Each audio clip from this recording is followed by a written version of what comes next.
네, 감사합니다. 오늘 우리가 함께 나눌 말씀은 고린도후서입니다. 고린도후서 13장 1절부터 10절까지의 말씀을 함께 보도록 하겠습니다. 고린도후서 13장 1절부터 10절까지입니다. 제가 가진 성경은 신약성경 300페이지입니다. 300페이지 고린도후서 13장 1절부터 10절까지.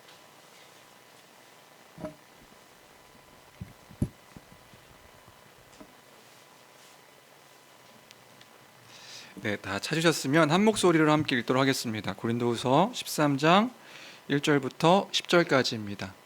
함께 읽습니다. 시작. 내가 이제 세 번째 너희에게 가르니 두세 증인의 입으로 말마다 확정하리라.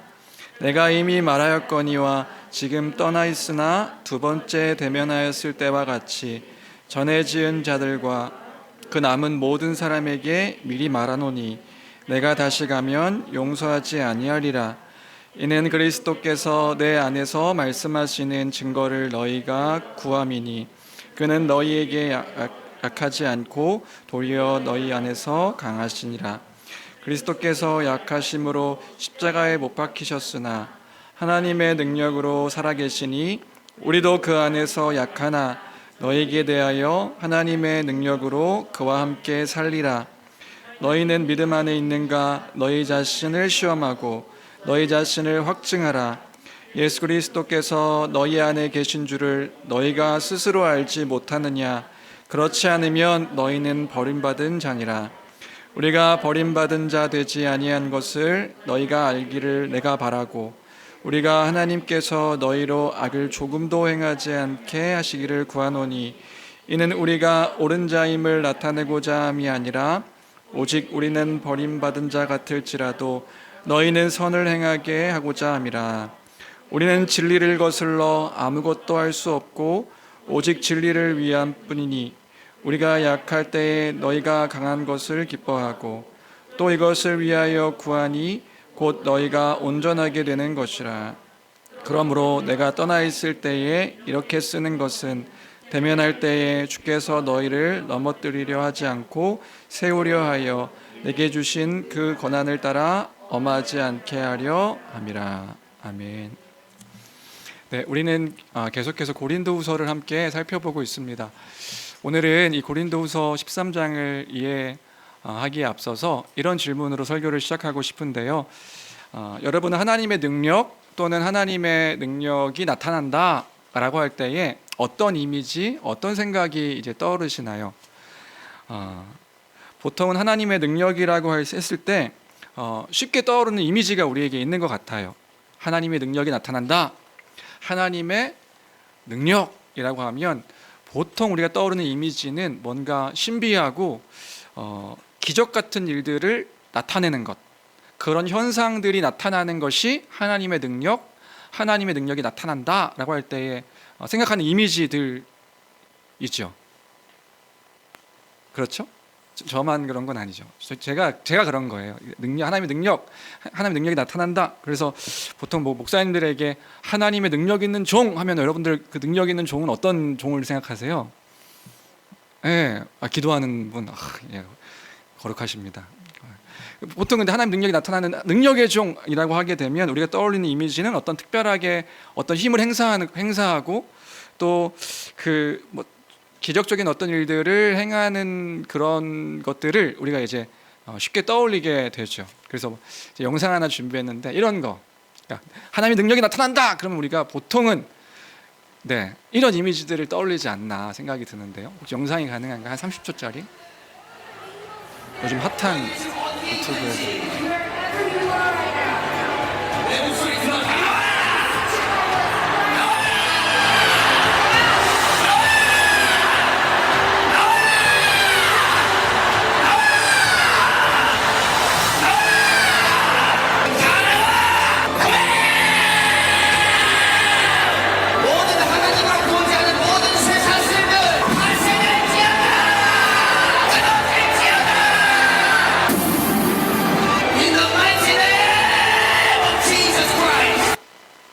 이런 거 나가! 그럼 막 쓰러지고 어떤 그 능력 있는 종이라고 할 때 그 기도 많이 한다는 것도 이런 것과 연결되어지지 않나요? 기도 많이 하니까 뭔가 이렇게 펑 하면 막 사람들이 막 이렇게 하는 그런 것들. 그래서 하나님의 능력이 나타난다고 하면 떠오르는 이미지는 보통 이런 것들이기도 하고, 또 능력을 행한다고 하면 또 은사랑 연결돼서 생각하는 경우들이 우리에게 많은 것 같습니다. 그래서 우리 교회는 은사가 무엇인지 이제 잘 알고 계시긴 하시지만, 보통은요, 많은 분들은 은사라고 하면 뭔가 기적적이고 신비한 것들이 나타나는 것, 그래서 뭐 방언, 예언, 병고침, 귀신을 내쫓는 것, 이런 것들을 이제 은사라고 생각을 하고, 이런 특별한 것들이 은사다. 그리고 특별히 이 은사를 행하는 것이 하나님의 능력이 나타납니다. 뭐 이렇게 이제 생각하는 경우들이 많이 있지요. 그래서 얼마 전에 교회 그 교단을 초월해서 만나는 목사님들 모임이 있는데, 초교파 목사님들 모임이 있는데, 거기서 어떤 여자 전도사님을 만났는데 그분이 저에게 그런 말씀을 하시는 거죠. 제가 합동 측 장로교 목사인 것을 알고 그런 질문을 하시는 거예요. 근데 그분도 장로교 전도사긴 하셨거든요. 근데 여하튼 장로교 목사인 줄 알고 저한테 그런 질문을 하시는 거예요. 합동 측 교단은 은사가 끝났다고 가르치시죠? 합동 측 교단은 은사가 폐해졌다고 그렇게 배우지요? 저한테 이렇게 질문을 하시는 거예요. 그래서 제가 그 질문을 받고 순간 고민했습니다. 이분에게 뭐라고 답해 주면 좋을까? 왜요? 그분이 무슨 의도로 질문하시는지 아니까 순간 어떻게 대답을 해야 될까? 그 은사가 폐해졌다고 가르치지요? 은사가 끝났다고 가르치지요? 근데 그분이 생각하는 그 은사라는 건 그런 거죠. 신비한 어떤 기적, 어떤 체험적인 것들이 나타나는 것. 그래서 제가 어떻게 대답해 줘야 되나? 우리 교회 은사 엄청 강조하는데요. 그렇지 않아요? 우리 교회 은사를 배우잖아요. 우리 은사가 있습니다. 배우잖아요. 그래서 그렇게 답해 줘야 하나? 근데 그렇게 답하면 돌아올 반응이 되게 동지 만난 것처럼 이렇게 생각하실 수도 있을까 봐 이렇게 답할 수는 없을 것 같다. 근데 제가 또 구구절절히 또 저희는 그런 은사가 아니라 저희가 은사는 그런 은사주의에서 말하는 그런 은사가 아니라, 원래 은사는 이 구구절절 또 그분 잡아놓고 설명하는 것도 좀 어렵고, 그래서 여하튼 네, 이렇게 하고 끝나긴 했는데, 주 안에 사랑하는 성도 여러분, 은사는요 폐해질 수 없죠. 그렇죠? 은사는 폐해질 수 없습니다. 그리스도께서 우리에게 그리스도 안에서 우리를 교회로 부르셨고 그리스도 영광의 분깃을 나누어 주셨는데 어떻게 은사가 폐해졌다고 이렇게 얘기할 수가 있겠어요? 근데 우리도 그랬단 말이죠. 뭐냐면 은사하면 은사를 자신의 경험에 따라서, 자신의 체험에 따라서 뭔가 나타나는 것, 초자연적이고 신비한 것들이 경험되어지는 것, 그것을 이제 은사라고 생각을 하고, 또 그것이 하나님의 능력의 나타남, 그 능력의 행해짐, 드러남, 이렇게 하나님의 능력하면 그런 것들을 많이 떠올렸단 말입니다. 그런데요, 그렇게 하나님의 능력이라는 단어를 그렇게 이해하면 오늘의 본문을 이해할 수가 없는 거예요. 4절입니다. 4절에 오늘 하나님의 능력, 이 단어가 2번 등장하는데 같이 함께 읽어볼까요? 함께 읽겠습니다. 시작. 그리스도께서 약하심으로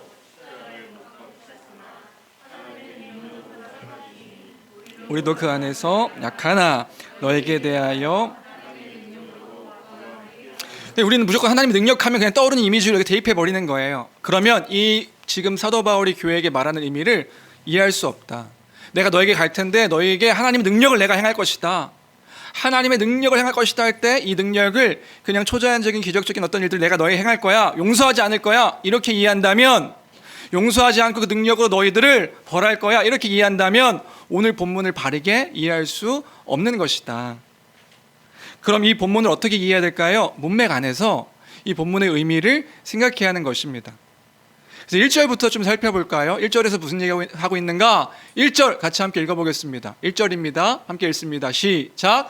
내가 이제 세 번째 너희에게 가리니 두세 증인의 입으로 말마다 네, 사도 바울이요 그 고린도후서를 마지막으로 이제 쓰면서 내가 세 번째 너에게 갈 것이다 그 얘기하는 거예요. 첫 번째는 고린도 교회를 개척할 때 첫 번째로 갔었죠. 두 번째는 그 고린도전서를 쓰고 고린도 교회가 엉망입니다 라는 말을 듣고 그 교회 문제를 해결하기 위해 갔었죠. 근데 어떤 문제가 생기죠? 교회 성도들이 바울 사도를 거부하고 쫓아내죠. 그래서 거의 쫓겨나다시피 해가지고 쓴 게 뭐예요? 눈물로 쓴 편지. 그 편지를 쓰고 교회가 돌이켰습니다, 많이 돌이켰습니다라고 해서 쓴 글이 뭐냐 하면 고린도 후서인 거죠. 그래서 마지막으로 뭘 얘기하고 있는 거냐면 내가 세 번째 너희에게 갈 것이다. 그리고 그 다음에 하는 말이 뭐냐 하면 두세 증인의 입으로 말마다 확정하리라, 지금 이 얘기하고 있는 거예요. 이 표현이 중요한데 이 표현이 뭐냐면요, 이 말은 구약의 한 본문을 끌고 들어와서 지금 고린도 교회 성도들에게 이야기하고 있는 것입니다. 그럼 구약의 본문이 뭐냐? 신명기 19장 15절 말씀을 끌고 들어와서 얘기하는 거예요. 신명기 19장 15절 같이 함께 읽어볼까요? 함께 읽겠습니다. 시작. 사람의 모든 악에 관하여 모든 죄에 관하여는 한 증인으로만 정할 것이 아니요 두 증인의 입으로나 또는 세 증인의 입으로 그 사건을 확증할 것이며, 그러니까 이걸 끌고 들어와서 지금 요약해서 얘기하고 있는 건데 뭘 얘기하는 거냐, 어떤 맥락에서 이야기하는 거냐 하면 어떤 사람의 악에 대해서, 어떤 사람의 죄에 대해서 징계할 때 그 징계받는 대상을 한 사람의 증인이 아니라 두세 사람의 증인의 입으로 확증하여서 그 죄를 범한 사람의 죄가 명백해지면 그때 그 두세 사람의 입으로 증거를 받고 확정해라, 그 죄를 확정해라. 그러니까 지금 권징의 맥락에서 사도 바울은 이걸 이야기하고 있는 것이란 말입니다. 그러니까 지금 이건 권징의 맥락에서 이야기하고 있는 것이죠. 권징이 뭐죠? 권하고, 어떤 형제나 자매가 죄를 범했을 때에 권하고 징계하는 거예요. 그럼 누구를 징계하는 것인가? 그게 2절이죠. 고린도후서 13장 2절입니다. 2절 같이 함께 읽어보겠습니다. 시작. 내가 이미 말하였거니와 지금 떠나 있으나 두 번째 대면할 때와 같이 전에 죄 지은 자들과 그 남은 모든 사람에게 미리 말하노니 내가 다시 가면 용서하지 아니하리라. 그 얘기하고 있는 거예요. 누구요? 두 번째 갔을 때 여전히 죄를 짓고 있는 자들, 그리고 지금도 그 세 번째 갈 때에 여전히 그 죄에 머물러 있는 자들을 내가 용서하지 아니하리라. 그 죄 가운데 여전히 머물러 있다면 용서하지 않겠다, 이 얘기를 하고 있는 거죠. 그리고 3절입니다. 3절 말씀 같이 함께 읽겠습니다. 시작. 이는 그리스도께서 내 안에서 말씀하시는 증거를 너희가 구함이니 그는 너희에게 대하여 약하지 않고 도리어 너희 안에서 강하니라. 3절이 조금 헷갈리죠. 이런 거예요. 고린도 교회 성도들의 일부가 사도 바울에게 요구한 겁니다. 뭘 요구한 거냐 하면 그리스도께서 바울 사도 당신의 안에서 말씀하시는 그 증거를 보여주십시오. 그 증거를 한번 보여봐봐. 그리스도께서 바울 사도 당신 안에서 말씀하시고 있다는 그 증거를 우리에게 보여봐봐. 거짓 교사들을 통해서 그 고린도 안에 있던 사람들이 끊임없이 요구했던 것들이 있죠. 그게 뭐냐 하면 바울 사도의 공격했던 것, 바울 사도의 사도성이었습니다. 그래서 고린도후서 전체가 다 그런 내용이었죠. 바울 사도의 그 사도성을 변호하는 내용이었어요. 그가 진짜 사도인가? 그가 진짜 그리스도의 일꾼인가?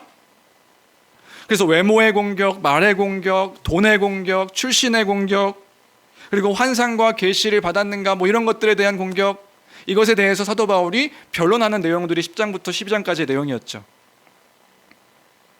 그래서 마지막으로 사도 바울이 지금 무슨 얘기를 하고 있는 거냐 하면 그리스도께서 내 안에서 말씀하시는 증거를 너희가 구하니 내가 가서 그들을 용서하지 않겠다, 지금 이 얘기하고 있는 거예요. 너희가 지금 그리스도께서 내 안에 말씀하시는 그 증거를 너희가 구하니까 내가 가서 용서하지 않겠다. 근데 여기서 오해하지 말아야 되는 것이 있습니다. 무슨 오해냐면 자칫 오해해서 너희들 나를 지금 의심했어? 나를 지금 의심하는 거야? 건방지게 사도인 나를 내가 가서 용서하지 않겠어. 내가 반드시 벌할 거야. 지금 이 얘기를 하고 있는 것이 아니다. 그러면 사도는 지금 이 얘기하고 있는 겁니다. 13장 3절 후반절에 그는 너희에게 대하여 약하지 않고 도리어 너희 안에서 강하니라. 그래서 그리스도께서 너희에게 약하지 않고 강함, 너희 안에서 강하다는 것을 내가 보이겠다, 이 얘기를 하고 있는 거예요. 그럼 어떻게 해요?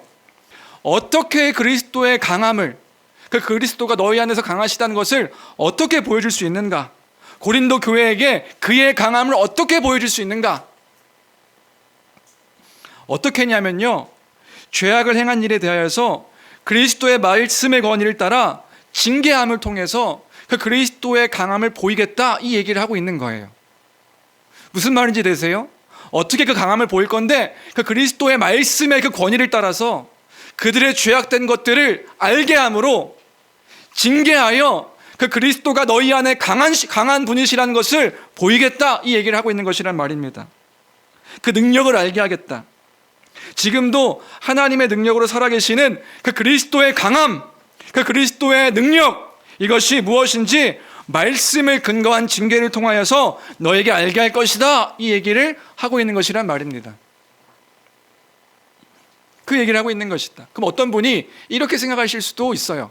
뭐냐면, 고작 그것이 그리스도의 능력입니까?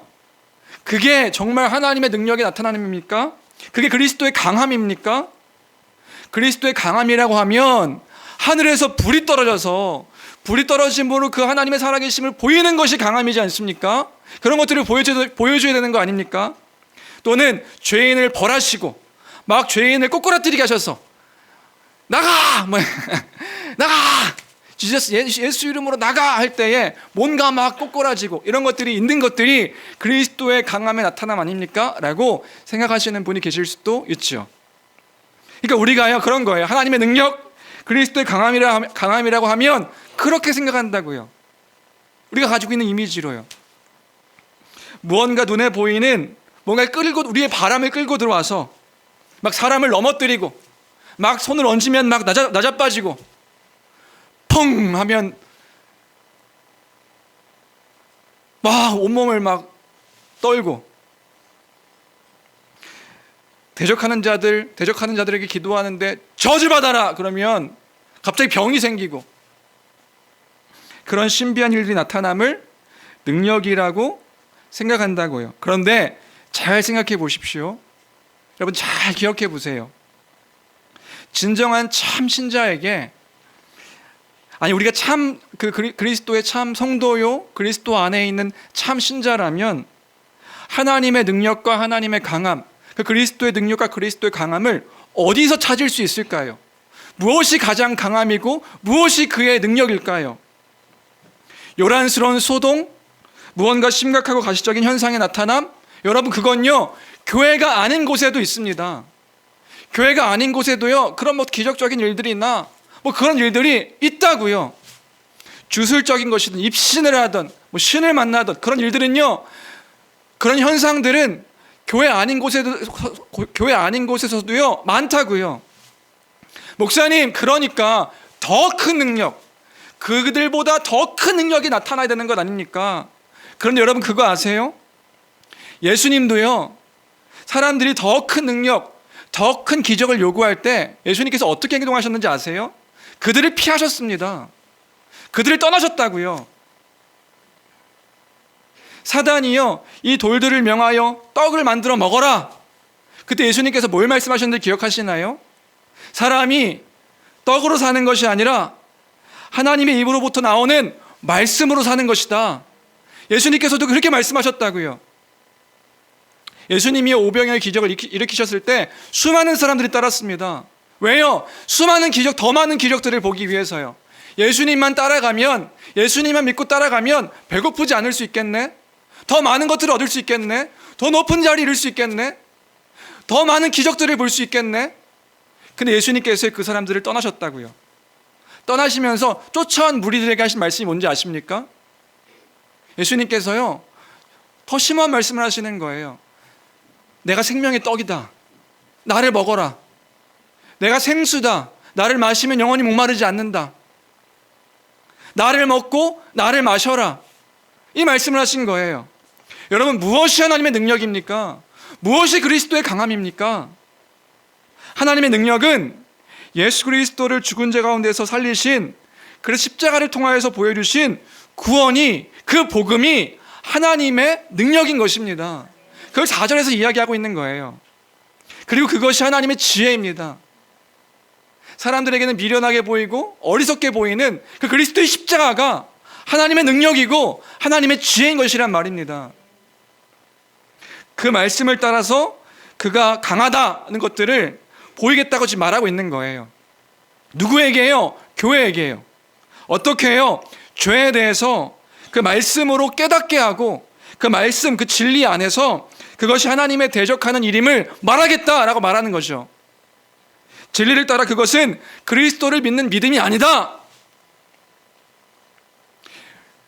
그러면 그것은 그렇게 말씀을 따라서 징계하고 말하는 건요, 무섭고 두렵게 하는 메시지가 됩니다. 누구에게요? 성도에게요. 참 성도라면, 그리스도 안에 있는 성도라면 그것이 하나님의 능력, 분명한 하나님의 능력으로 나타나는 거라고요. 왜요? 하나님의 말씀이니까요. 하나님의 말씀으로 그가 죄 가운데 있다는 사실들을 깨닫게 하고 그가 그 믿음은 참된 믿음이 아니다 라고 이야기하는데 그것만큼 두려운 것이 어디 있겠어요? 그것은 구원을 얻는 믿음이 아니다. 하나님의 징계니까요. 다시요. 하나님의 말씀으로 그 말씀을 따라 그 죄 가운데 있는 것들을 깨닫게 하는 것, 그건요, 성도에게 있어서 하나님의 징계라고요. 그럼 하나님의 징계만큼 두려운 것이 어디 있고 하나님의 징계만큼 무서운 것이 어디 있겠어요? 하나님의 말씀으로부터의 꾸짖음이니까요. 죄 가운데 있었던 성도라면, 진짜 참된 성도라면 사도가 가서 말씀으로 건징을 시행하겠다는 그 말이 얼마나 무서운지 알게 되는 거죠. 히브리서 4장 12절 말씀, 우리 4장 12절 말씀 같이 함께 읽어볼까요? 함께 읽겠습니다. 시작. 하나님의 말씀은 살아있고 활력이 있어 좌우의 날선 어떤 검보다도 예리하여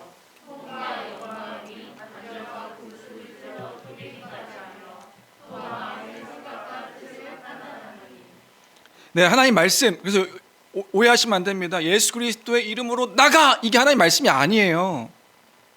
예수 그리스도의 이름으로 뭔가 저주받을지어다! 이게 하나님 말씀이 아니라고요.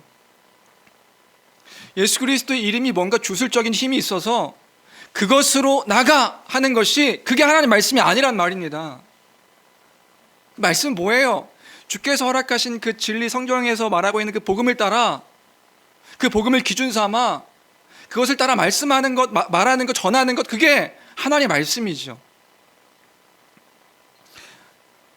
그 믿음을 따라 징계를 시행하는 거예요. 그리고 그가 그리스도 안에 있는 자라면 그 살아계신 하나님의 말씀 가운데서 반응하는 자가 되겠죠. 어떻게 해요? 아, 내가 그 진리 안에서 지금 벗어나 있는 것이구나. 아, 내가 그 말씀을 통해서 권면을 받기도 하고 경계를 받기도 하고 또한 징계를 당할 때에 아, 내가 지금 복음 안에서 많이 엇나가 있는 거구나. 내가 지금 큰일 날 지금 행동을 하고 있는 거구나. 와, 내가 주 안에서 지금 주 안에 있다 이야기하면서도 주 밖에 있는 자처럼 살아가는 것이구나. 내가 생명의 길에서 벗어나서 세상의 길을 따라가고 있는 것이구나. 깨달아 알게 되겠지요. 그래서요, 권징이 뭐냐면 권징은요, 하나님의 능력의 나타남인 것입니다. 그래서 이거는 그냥 어떤 사람이 미워서 싫어서 그가 하는 그 일들이 그냥 보기 싫어서 기분 상하게 하는 그런 지적질의 그런 수준이 아니다. 그리스도의 말씀을 따라서 그 기준을 삼아 그에 대해서 권하고 경계하고 징계하고 그 행위가 건징인 것입니다. 여러분, 치리와 건징의 차이가 뭔지 아시죠? 치리는 다스리는 거고요. 건징은 징계의 영역입니다. 징계의 영역. 그러니까 교회가요, 이 건징을 시행해야 하는 것이다. 바른 교회라면 여러분, 그 건징을 시행해야 하는 것입니다. 왜요? 그 성도를 위해서, 그리고 그 교회를 위해서. 바른 말씀을 따라 교회의 건징을 시행하는 것이 건강한 것이고 또한 성도는 그 건징을 받아야 하는 것입니다. 왜요? 깨닫기 위해서.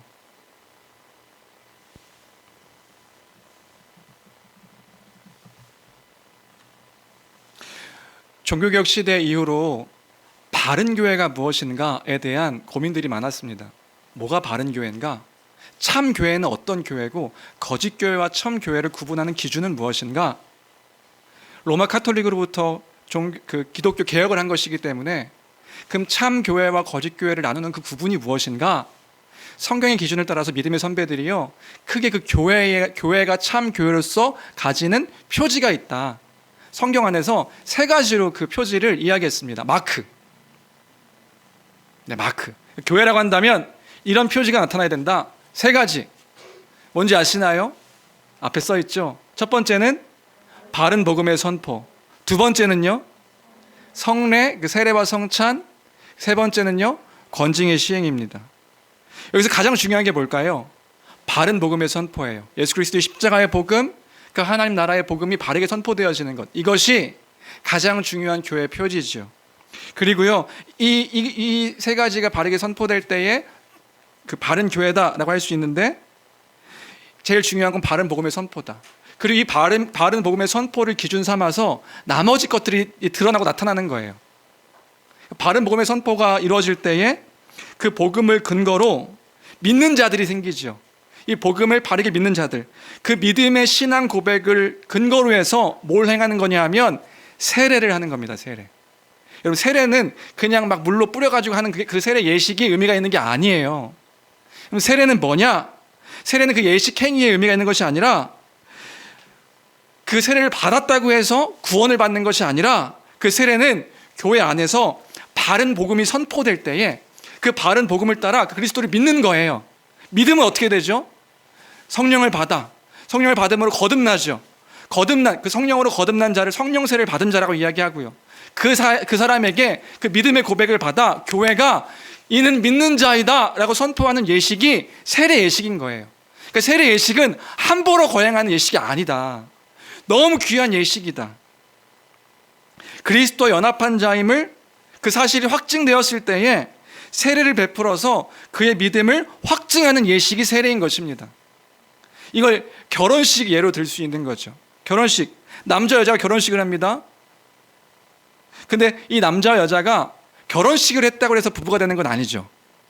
전제가 있습니다. 아무나 남자 여자 끌고 와가지고 결혼식장 가가지고 결혼식을 한다고 해서 부부가 되는 건 아니죠. 이 두 결혼식을 할 때 전제가 있습니다. 전제가 뭐죠?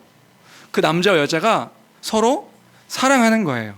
서로를 알아서 서로를 사랑할 때 그 사랑함의 그 서약, 언약함이 결혼 예식의 의미이죠. 서로 사랑하지 않는 사람들, 그 두 사람 잡아다 놓고 자, 결혼식 하니까 부부가 되었습니다. 아니죠. 그건 진짜 결혼일 수가 없는 거예요. 제 딸이 얼마 전에 결혼식을 했습니다. 유치원에서요. 하루는 집에 갔는데 딸아이가 저한테 청첩장을 갖고 오는 거예요. 제가 분노했습니다. 어떻게 아빠의 상의도 없이 이렇게 감정이 이입되더라고요. 이게 막 아들이 갖고 왔으면 좀 달랐을 것 같은데 딸이 청첩장을 아빠 결혼한다고 갖고 온 거예요. 농담 반 진담 반은 내가 전화하겠다, 유치원에다가. 어떻게 내 딸을 결혼시킬 수 있냐, 아빠의 상의도 없이. 그리고 진짜 드레스를 입고요, 합동 결혼을 했습니다. 어떤 남자, 아는 신났다고 막 소리 지르고 난리가 났어요. 영상을 보는데 저는 가지 않았어요. 거기가 뭐하러 가요. 근데 막 다들 소리 지르고 막 결혼한다고. 좀 기분이 너무 나쁘더라고요. 결혼시켰어요. 그럼 부부인가요? 아니죠. 마찬가지로 세례 역시 그렇게 예식을 한다고 해서 그것이 뭐 구원의 어떤 그 도구가 된다거나 그런 게 아니에요. 세례는 뭐냐면요, 그 복음을 바르게 믿어서, 교회가 바른 복음을 선포할 때에 그 바르게 선포되어진 그 복음을 믿어서 자신의 신앙의 고백, 삶의 기준으로 삼는 그 고백으로 고백한 자가, 고백한다는 것은 결국에는 그가 그리스도 연합한 자임을 또한 고백하는 것이기 때문에, 성령의 세례를 받은 자임을 입증하는 것이기 때문에 그렇게 행하는 예식이 세례다. 세례가 얼마나 귀하고 또한 고귀한 예식이겠어요. 서약하는 건데, 내가 그리스도를 주로 삼아 살겠습니다. 그래서 세례를 받으면 아무 의미도 모른 채 그냥 그 분위기에 취해가지고 막 눈물 흘리고, 그게 세례의 의미가 아니다. 내가 지금 받는 세례의 의미가 뭔지 모르고 받는 것은 어떻게 받았다 치더라도 큰 의미가 없을 수 있다. 그래서 옛날에 군대 가면은 막 빵 햄버거 한 개 받고 막 세례 받죠. 막 거의 찍어 바르듯이 이렇게 군대 가 세례 받는 거. 그럼 바른 거라고 볼 수 없는 거예요. 바른 교회는 그 바른 복음의 선포 위에 그 세례가 바르게 시행되는, 그리고 그 세례를 받은 자가 어디에 참여할 수 있냐면 성찬에 참여하는 겁니다. 성찬이 뭔가요? 그리스도의 십자가, 그 복음의 의미를 기억하는 눈으로 보이는 예식인 거예요. 눈으로 보이는 복음인 거예요. 그리스도의 십자가, 그 우리를 위하여 그 피와 살을 찢기시고 쏟으신 그 그리스도의 십자가를 묵상하는 예식이 성찬이죠. 그러니까 그것이 진정한 의미를 알려면 복음을 아는 자가 거기에 참여할 수가 있는 거예요. 그리고 그 안에 그리스도 안에 한 몸된 지체고 한 몸된 그리스도의 그 몸을 함께 나눠 먹는, 뜯어 먹는, 한 몸된 것들을 뜯어 먹음으로 말미암아 그리스도 안에서 한 몸된 지체라는 교회라는 사실들을 깨달아 알게 하는 예식이 성찬 예식인 거죠. 바른 복음의 선포와 그 성례의 시행이 바르게 시행되어지는 것이 바른 교회다. 그리고 그 바른 복음의 선포 아래 그 복음을 믿고 하나님의 새 언약 백성이 된 자들임에도 불구하고 하나님의 선하신 뜻을 따라 살아가지 않고 자기를 사랑하여 제멋대로 살아가는 삶의 모습들을 보일 때 교회가 뭘 하는 거냐면 그 말씀을 따라 우리 주님께서도 그런 죄에 대해서 깨닫게 하고 알게 하시라는 그 명령을 따라서 권징하는 것, 권징을 시행하는 것, 그것이 바른 교회의 표지다. 이것은 형제가 죄를 범하거든 행하라고 하신 그리스도의 말씀이기 때문에 그 말씀에 순종하여 행하는 모습, 그게 권징인데, 이 권징을 행하는 교회가 바른 교회며 나타나야 되는 교회의 표지다. 그래서 권징이 뭔데요? 권징의 목적은 징계에 있지 않다고요.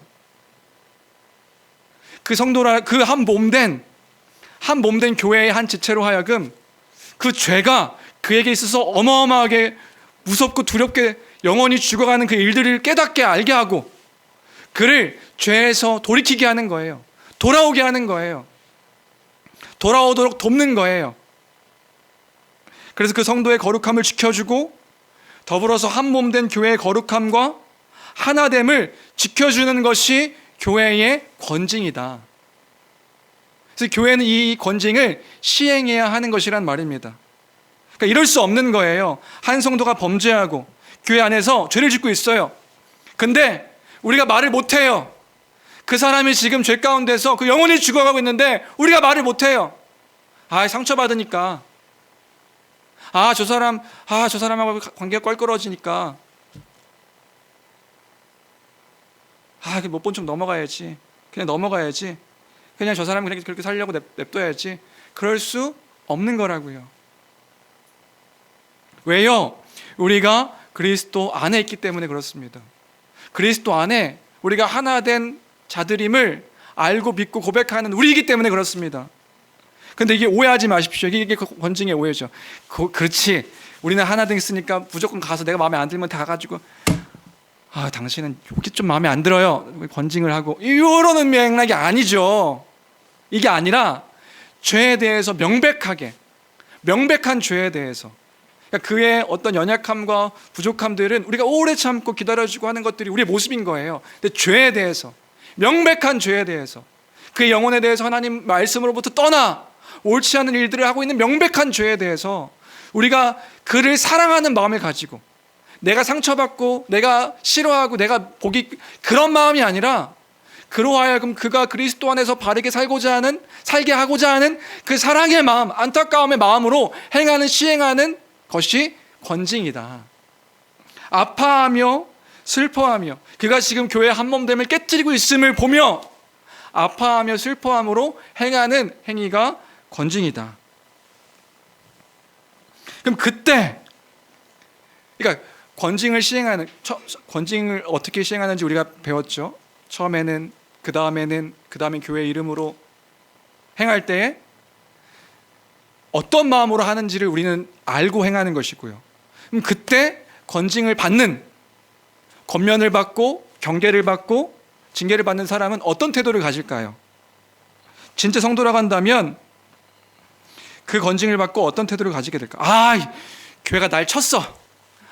진짜 교회가 나를 치네. 이렇게 받을 수 없는 거예요. 교회가 날 미워하네. 아니요. 그게 아니라 내가 그리스도 안에서 지금 범죄하고 있구나. 내가 그리스도 안에서 지금 죄 가운데 가고 있구나. 내가 옳지 못한 모습을 보이고 있구나. 돌아보겠죠. 왜요? 서로가 그 그리스도 안에서 그 말씀을 따라 행하고 있는 것임을 믿으니까요. 진리 안에서 그를 사랑하는 마음으로 그에게 권면하고 징계를 하고 있는 것이니, 그때에 교회에는 뭐가 나타나는 거냐면 그리스도의 능력이 나타나는 것이다. 그리스도가 주인됨이 나타나는 것이다. 언제요? 그리스도의 말씀을 기준으로 삼아서 서로가 서로를 그 말씀으로 권면하고 돌아보고 죄에 대해서 서로 나누는 것들이 있을 때요. 그리스도께서 주인 되심이, 뭘로 주인 되시는 거예요? 그 진리의 말씀으로 주인 되심이 선포되어지는 거지요. 그게 뭐냐 하면 권징이다. 그리고 우리는 그리스도 안에 살고 있음이 확증되어지는 거죠. 그 권징을 올바르게 시행할 때 하나님의 능력, 그리스도가 주인 되시는 그 능력이 선포되어지는 것이다. 그래서 결론이 뭐냐 하면요, 첫 번째 결론은, 그래서 교회는 권징을 시행해야 한다. 사도 바울이 고린도 교회를 향하여서 너희들 나 무시했어? 너희들 나를 의심했어? 사도성을 용서하지 않을 거야? 그 얘기를 하고 있는 것이 아니라 그 죄에 대해서 그 그리스도의 강함을 나타내겠다. 왜요? 그 복음의 선포로 그들을 깨달아 알게 할 것이기에. 그 능력을 보이겠다. 뭘 통해서요? 권징을 통해서요. 그래서 교회는 권징을 시행해야 하는 것이다. 권징을 시행하는 교회가 바른 교회구나. 내가 지금 바른 교회 안에 있구나. 그럼 여러분들 기도해 주셔야죠. 교회가 그 바른 권징이 시행될 수 있도록. 서로가 상처가 되어지는 그런 권징이 아니라 서로 정말 하나 되어지는 그러한 권징들이 시행될 수 있도록 우리가 기억해야 하는 것이다. 두 번째, 오늘 말씀을 통해서, 그리고 그때의 권징을 통해 하나님의 능력이 드러나지만, 두 번째로 그때에 비로소 하나님의 사랑이 더 온전하고 풍성하게 드러나는 것이다. 그런 맥락에서 5절부터 10절까지 바울이 말하고 있는 것이 그것이죠. 이 권징의 궁극적인 목적에 대해서 이야기합니다. 우리 5절과 9절, 10절 같이 함께 읽어봤으면 좋겠는데요. 5절과 9절, 10절. 5절부터 같이 함께 읽겠습니다. 시작. 너희는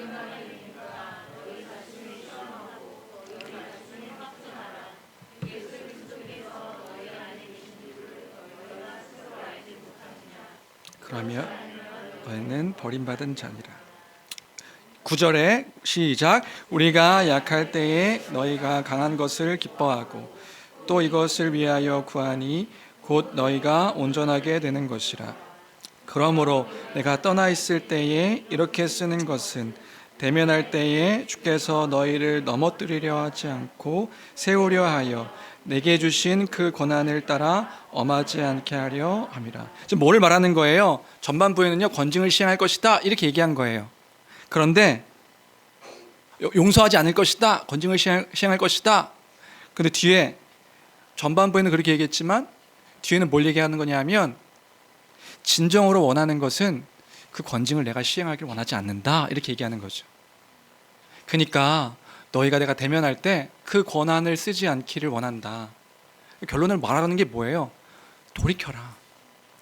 그 죄 가운데서 돌이켜 달라라고 얘기하는 거예요.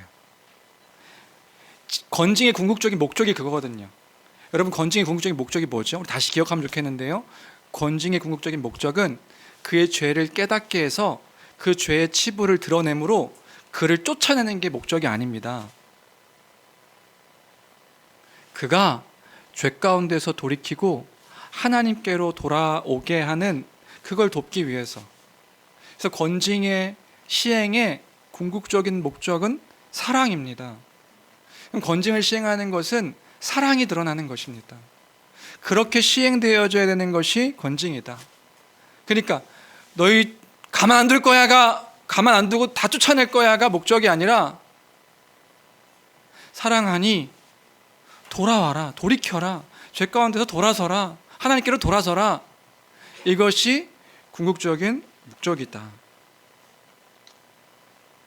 그가 돌이켜서 주의 나라 가운데 바르게 살기를 원하는 마음. 말씀을 정리합니다. 결론은 뭐냐면요, 교회는 권징을 시행해야 된다. 근데 잘 시행해야 하는 거죠.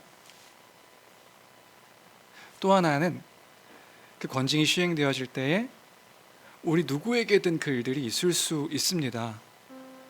그래서 그때에 아픔으로 또는 고통으로, 물론 고통스러울 수 있죠. 슬픔으로, 아, 저 사람 날 미워하는 것인가로 받아들이는 것이 아니라 우리를 돌아봐야 되는 거예요. 우리가 지금 내가 그리스도 안에서 지금 잘 있는 자인가? 돌아봐야 되는 거예요. 돌아봄으로 그 교회가 온전하게, 아, 이것이 그리스도께서, 그러니까 단순히 어떤 목사가, 어떤 직분자가 자기 원하는 뜻대로 행하려는 그런 것이 아니라 교회가, 아, 온전히 이렇게 그리스도께서 세우게 허락하신 거구나, 아, 이게 그리스도께서 주인 되심이 온전하게 선포되어지는 그러한 일인 거구나 기억하여 믿음으로 스스로를 돌아보고 돌이켜 더 튼튼하게 한 몸처럼 한 몸 되어 살아가는 그런 교회가 되기를, 그런 그 말씀의 교회가 되기를 주님의 이름으로 축복합니다.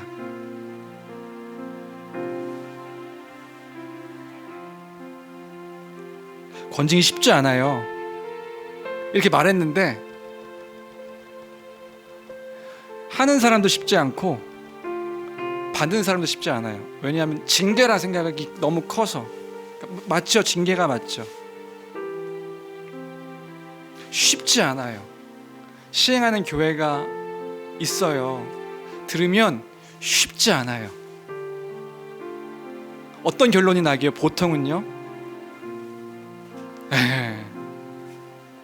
그게 목적이 아니라고요. 여러분, 예방주사 13장 사실 아직까지 우리랑 상관없는 내용일 수 있는데 예방주사입니다. 그런 일들이 우리에게 충분히 있을 수 있어요. 살아가면서 우리가 죄 가운데 뭐 영적으로든 상황적으로든 침체가 되고 또 죄 가운데 넘어지고 자빠지고 하는 일들이 우리 가운데 있을 수 있어요. 근데 그 시행하는 이들도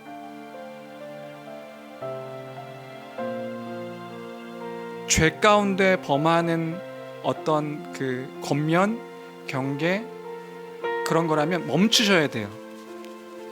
여러분, 그냥 미워서, 저 사람이 싫어서 멈추셔야 돼요. 그런 마음으로 행하는 것이면 여러분 스스로도 그 그리스도께서 주인 되셔서 행하시는 것이 아님을 기억하여 멈추셔야 돼요. 그건 주의 뜻이 아니에요. 저라도 마찬가지죠. 제 마음을 따라 그 일을 행하는 거라면 잠깐 멈춰야 돼요. 어떤 마음으로 행하는 거냐면 그리스도 안에서 저 사람은 내 형제야, 내 지체야, 내 몸이야, 저를 지켜야 돼, 저 사람을 지켜야 돼, 그리고 우리 교회를 지켜야 돼, 이런 마음으로 행하는 것이 권징이다. 이해되세요? 그러니까 내가 권징을 시행하겠어, 이게 아니다. 나 또한 연약한 자임을 알아 그 연약한 또 다른 지체를 돕기 위해 하는 행위가 권면하고 경계하고 징계하는 모든 행위다. 그럼 그때 받는 자는 또 어떤 걸 믿어야 돼요?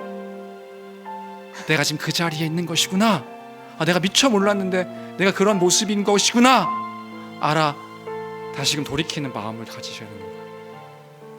아, 귀하게 나를 이렇게 섬겨주고 있는 거구나, 그리스도의 말씀으로 그 은혜를 따라 이 교회가 함께 섬겨주고 있는 거구나, 너무 귀한 거구나, 너무 고마운 거구나, 이렇게 받아주셔야 되는 거예요. 더 가장 좋은 건 권징을 안 하는 게 가장 좋은 거겠죠. 우리 모두가 그 그리스도의 말씀 가운데 잘 살아가고 살아내는 아름다운 주의 아름다운 답을 선포하는 그런 교회 되기를 주님의 이름으로 축복합니다. 권징 설교는 어려워요. 그러나 우리가 더 건강한 교회, 더 바른 교회, 건강한 교회, 바른 교회, 주님께서 원하시는 교회, 그것이 교회 그 모습이다. 이것들을 기억하며 우리가 마음속에 생각 속에 잘 붙잡고 있었으면 좋겠다. 우리 주를 향한 나의 사랑 마지막으로 찬양하죠.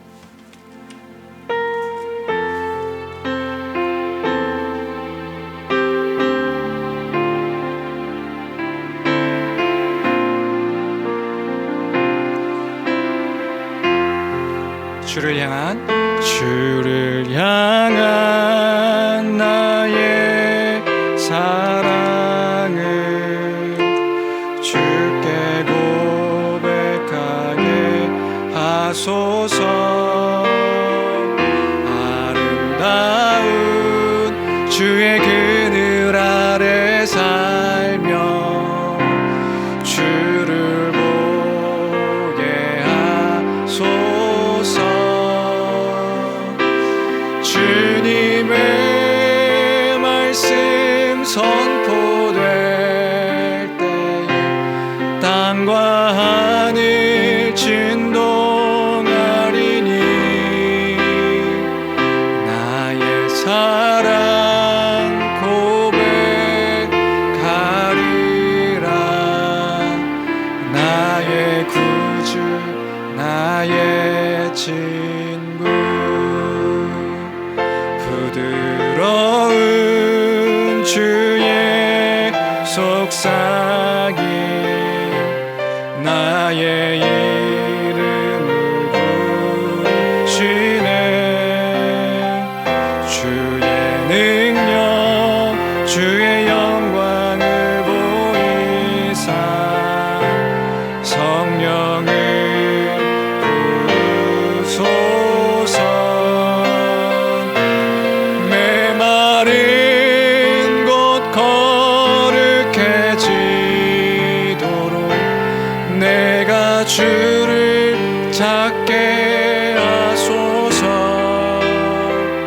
내 모든 것 주께 드리리. 나의 구주 나의 친구 온 마음으로 주를 바라며 나의 사랑 고백하리라. 나를 향한 주님의 그 크신 사랑 간절히 알기 원해. 주의 은혜로 용서하시고 나를 자녀 삼아 주셨네. 나의 사랑 고백하리라. 나의 구주 나의 친구.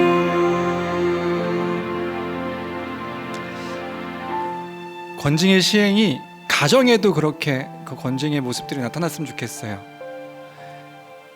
부모가 자녀에게 또 남편과 아내가 자신의 혈기와 미움으로 막 그렇게 옳지 않음과 것들을 지적하고 하는 것들이 아니라 이 주의 몸된 교회가 또 가정이 또한 한 몸된 교회이기 때문에 이것들이 우리의 삶 가운데 기준이 되어져야 되는 거예요.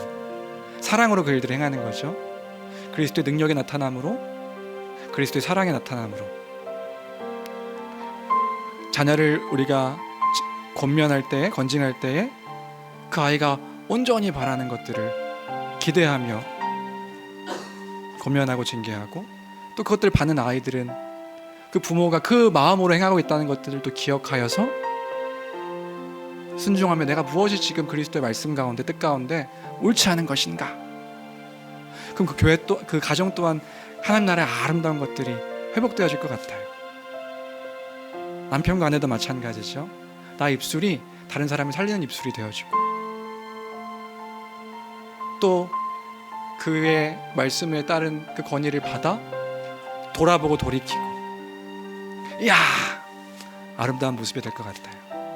우리 시간 기도할 때에 하나님, 그런 교회가 우리 교회 되게 하시고, 또 우리 가정이 그런 가정이 되게 하시고, 또 내가 만나는 모든 사람들 가운데서 그렇게 그리스도의 그 말씀의 기준으로 삼아 살아가는 그런 삶이 우리의 삶이 될 수 있도록 은혜 베풀어 주옵소서. 그 기준이 우리의 삶의 기준 될 수 있도록 주여 도와주옵소서. 그 말씀의 능력이 나의 삶 가운데 드러나고 나타날 수 있도록 하나님 나에게 믿음 허락하여 주옵소서. 이 시간 함께 기도하며 나가도록 하겠습니다. 함께 기도하시겠습니다. 참 좋으신 하나님 아버지, 감사합니다.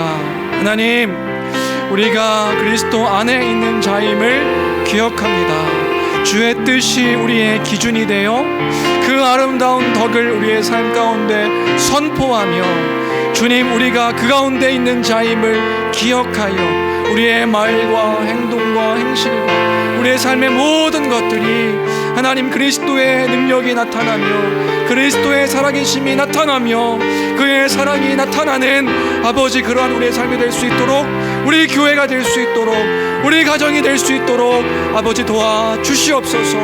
하나님, 내가 주님 그러한 주 뜻 가운데 거하는 그리스도 안에 있는 내가 되기를 간절히 소망합니다. 하나님, 나는 의롭지 못한 자입니다. 주님, 나는 사랑이 없는 자입니다. 나는 신실하지 못한 자입니다. 그러나 우리가 그리스도 안에 있는 자임을 믿습니다.